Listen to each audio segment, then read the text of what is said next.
what happens if someone's like, I don't believe in God? Or like, or in order for me to believe in trust and relationship and everything that basically we're saying right now, what we're grounded in terms of what we believe, it has to be a personal God, right? Because if there's going to be a relationship, it's with a Mhm. person. And if somebody is struggling with that or doubting that or just outright not at a place of believing that, what does that even like look like from So from a child's perspective? so I have a storybook. It's I forgot the name. It's about Mary.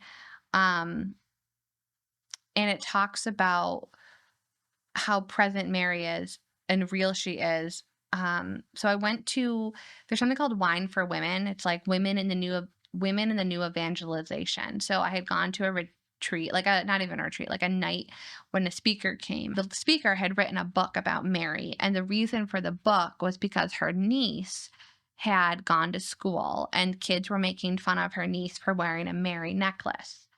And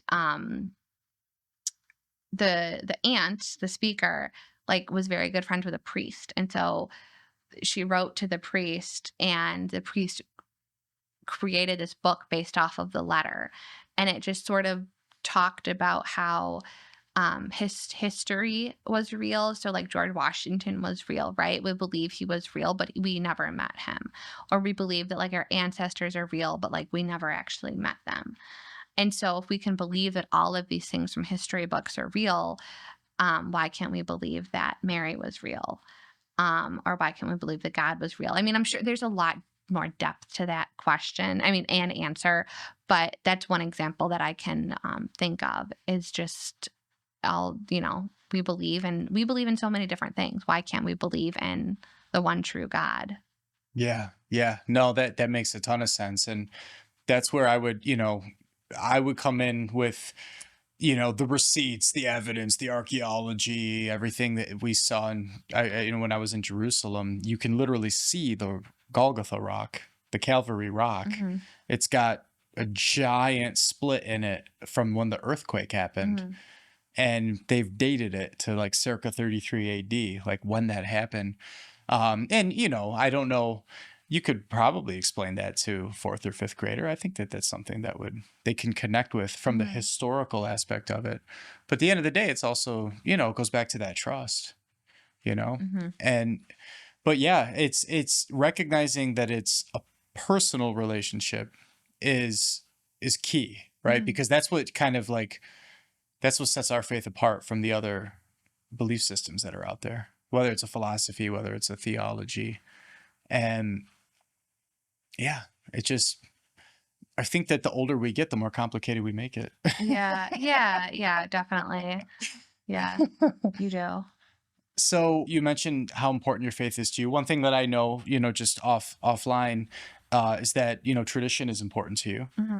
Um, can you speak maybe a little bit more to that? Like um, do you think that all different uh, faith expressions are the same, or would you say that there's kind of like a spectrum there in terms of like people that are more focused on tradition or people that are focused on different kinds of liturgy, or and how that maybe informed or informs your own perspective or outlook on life?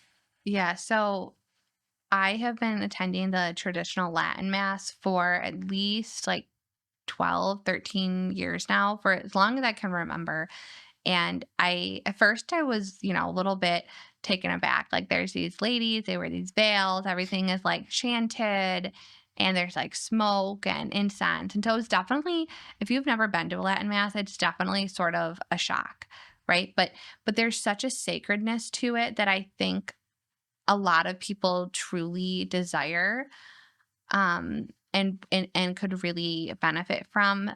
It's kind of it's kind of a way to get away. It's a place to get away from the noise of the world, right? And so it's just a lot of mental prayer, and it just really brings to light how beautiful the faith is and how reverent we really truly should be.